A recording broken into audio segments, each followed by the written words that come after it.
नमस्कार मित्रों, आपका स्वागत है मेरे चैनल में। मैं हूं प्रदीप भंडोर। आशा करता हूं कि आप सब ठीक होंगे।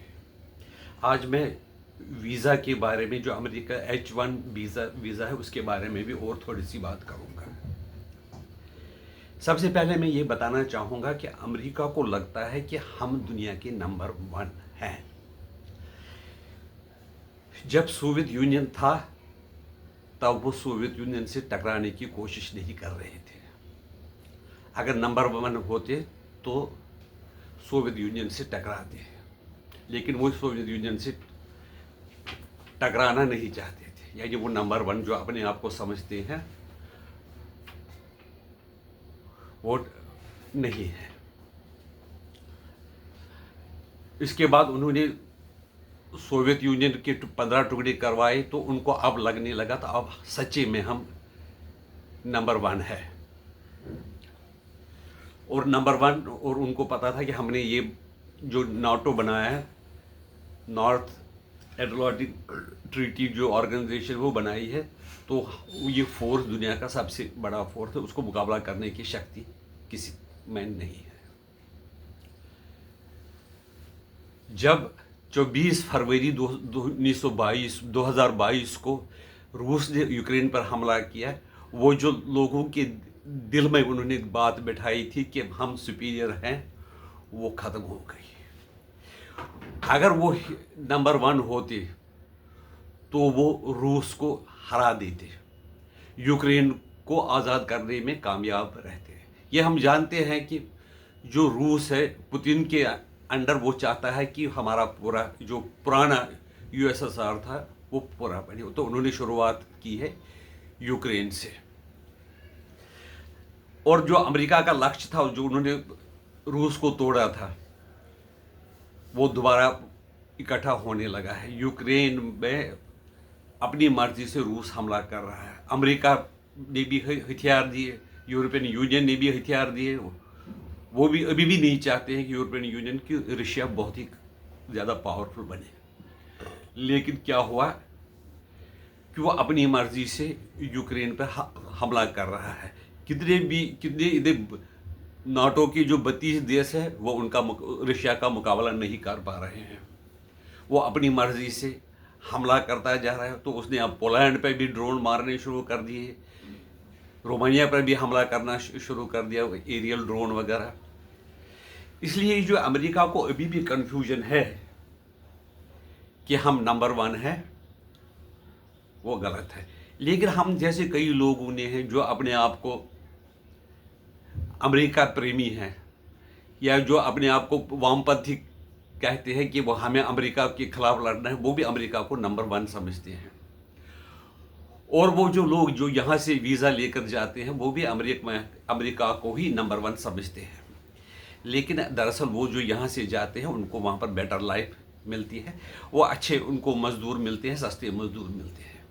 इस सिलसिले में ये बात करना चाहूँगा, जो डोनाल्ड ट्रंप ने जो वीज़ा की राशि है वो $1 लाख कर दी, जो पहले 3 साल के लिए 5 लाख रुपये मैंने सुना है हुआ करती थी। इसका अर्थ है कि जो कंपनियां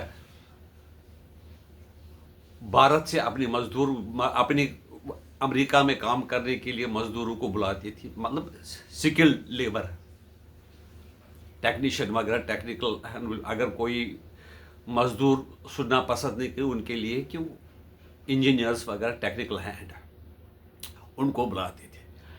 लेकिन हमारी जो क्रीम है, IITs, IIMs, जो वो यहाँ पर हिंदुस्तान में, जिनके लिए सारा देश बहुत सा पैसा खर्च होता है, लेकिन वो लोग, उनकी प्रेफरेंस होती है कि हम जाएं और अमेरिका में बह जाएं।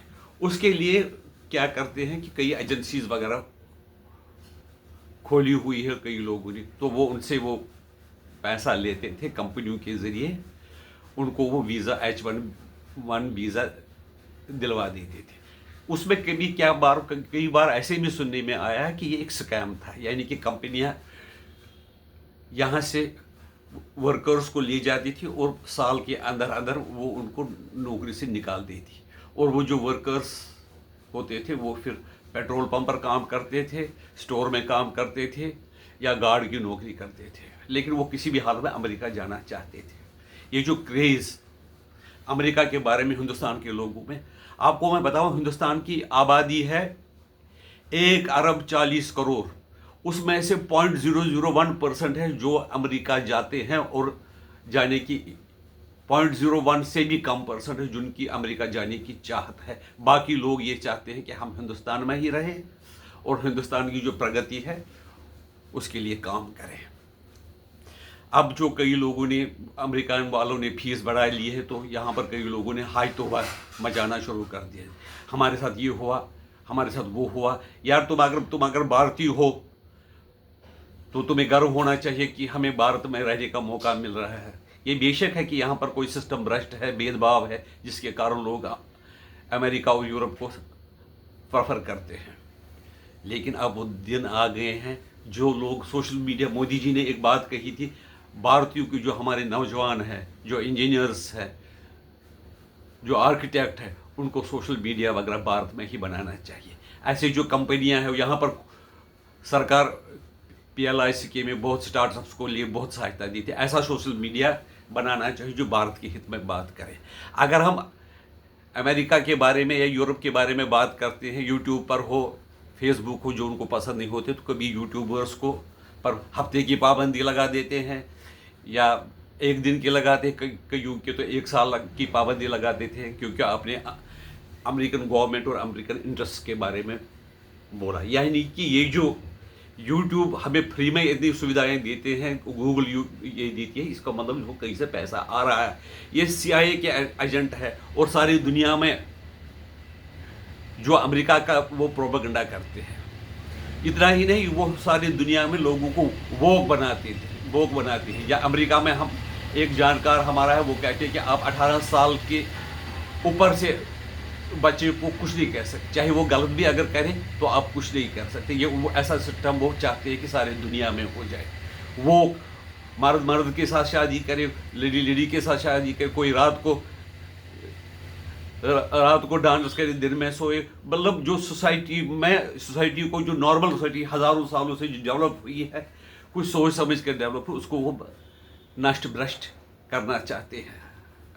अमेरिकन लोग जो ही ये कहते हैं, जो हिंदुस्तान में यहाँ के लोगों को वहाँ ले जाते हैं और वहाँ पर अपने सिस्टम, हमारे सिस्टम को ख़राब करते हैं। आप बच्चों को कुछ नहीं सिखा सकते, आप उनको कुछ बोल भी नहीं सकते हैं। और अगर आप बड़े पोस्ट पर भी हो तो आप जो, अगर आपके अंडर अंग्रेज़ ऑफिसर है, उसके साथ आप आराम से बात करें, आपको बिल्कुल हाथ जोड़कर बात करनी पड़ेगी। आप ये नहीं कह सकते कि आपने कंपनी के लिए काम नहीं करोगे। तो अगर आप कहोगे कि तुम्हें करना है, लेकिन जो टॉप मैनेजमेंट है, जो ओनर्स हैं, वो आपकी सहायता नहीं करेंगे, तो वो सिर्फ सहायता करेंगे जो वहाँ की गोरे लोग हैं। लेकिन इन गोरों को ये भी जानकारी नहीं है कि ये भी इंग्लैंड से आए हुए हैं। ये उन्होंने भी जानबूझकर चापलूसी से वहाँ के जो नॉर्थ अमेरिका या दूसरे देशों पर कब्जा किया है, ये उनकी असली भूमि नहीं है। अब अगर बाकी लोग भी चाहते हैं कि हम वहाँ जाए, वो नहीं रखना चाहते हैं, तो बाकी जो लोग हैं उनको जाने की ज़रूरत नहीं, वो हिंदुस्तान को भी दूसरा अमेरिका बना सकते हैं। इस वक्त लीडरशिप भी है जो हेल्पफुल है, जो उनको पूरी सहायता कर सकती है। एक बार की मैं बात बताऊं आपको, इंडियन ओरिजिन का एक जहाज़ था जिसको हाईजैक किया गया था। उसमें इंडियन ओरिजिन का कई लोग थे, फिलिस्तीनियों ने उसको हाईजैक किया था। तो जो हाईजैकर्स ने कहा कि इसमें कौन कौन अमेरिकन है। एक इंडियन ओरिजिन जिसकी सैकड़ों पुश्तें हिंदुस्तान की है, लेकिन वो अमेरिका का, वो अपने आप को अमेरिका समझने लगा। वो कोई जहाज से खड़ा नहीं होता, उसने कहा I am American, I will see what you can do to me. तो उन्होंने गोली लगा दी और उसको उसी पर मार दिया। ये बात है हिंदुस्तानियों के साथ ये हो गई कि मैं ये दिखाने की कोशिश करूँ कि मैं अमेरिकन हूँ। यानी कि हिंदुस्तान में जो जिसकी पुश्तें बड़ी हुई, जो हिंदुस्तान के होकर पढ़ लिख कर विदेश में गए, वो अपनी आप को बड़े इज्जत से कहता है कि मैं अमेरिकन हूँ। ऐसे लोगों के लिए हमें क्या इतनी हमदर्दी करनी है। वो पैसे के लिए अमेरिका गए तो जाने दो, उनको रोक लेते हैं तो रोकने दो। अगर वो अगर उनको देशभक्ति की है, उनमें है, वो जो है, अगर वो कितने लोग हैं, 72,000 पर ईयर, जिसमें से 70% हिंदुस्तान से आते, यानी कि बिल्कुल मामूली सा 0.001% के लोग जो अमेरिका जाते, उसके लिए हम 1 अरब और 40 करोड़ के लोग रोना शुरू कर दे, जो यहाँ पर रह रहे हैं, जो मेहनत करके, जो मजदूरी करके, जो ऑफिस में काम करके, जो फैक्ट्री में काम करें, इंडस्ट्री में काम करते, उसको आगे बढ़ा रहे हैं, हिंदुस्तान को आगे बढ़ा रहे हैं। वहाँ कहें कि जीडीपी आज इस पहले क्वार्टर में जो अप्रैल से जून तक हुआ, उसमें 7.8% हमारी जीडीपी में ग्रोथ हुई है। लेकिन ये बात है, कई लोग ये भी कहते हैं कि हमारी जो रेमिटेंसेस है, जो लोग यहाँ के देश से बाहर जाते हैं, वो घर वालों को बहुत रेमिटेंस बेचते हैं। तो अगर धीरे धीरे फिलहाल कुछ टाइम के लिए हमारे को तकलीफ होगी, रेमिटेंसेस अगर आगे जो नई रेमिटेंसेस नहीं आएंगी, जो पुराने हैं वो तो भेजेंगे, लेकिन एक टाइम होगा कि डॉलर की कोई वैल्यू ही नहीं होगी। आप रुपये में कारोबार करोगे तो अमेरिका से डॉलर मिले ना मिले उसको कोई मतलब नहीं होगा।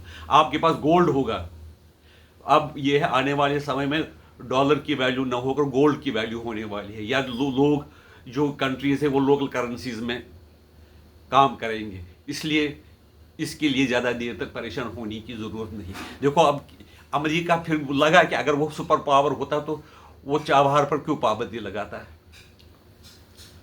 ये सोचकर क्या चाबहार पर हिंदुस्तान वहाँ से कारोबार करता तो वो ज़्यादा तरक्की न करे। उनको पता है कि वो तरक्की करने वाला है।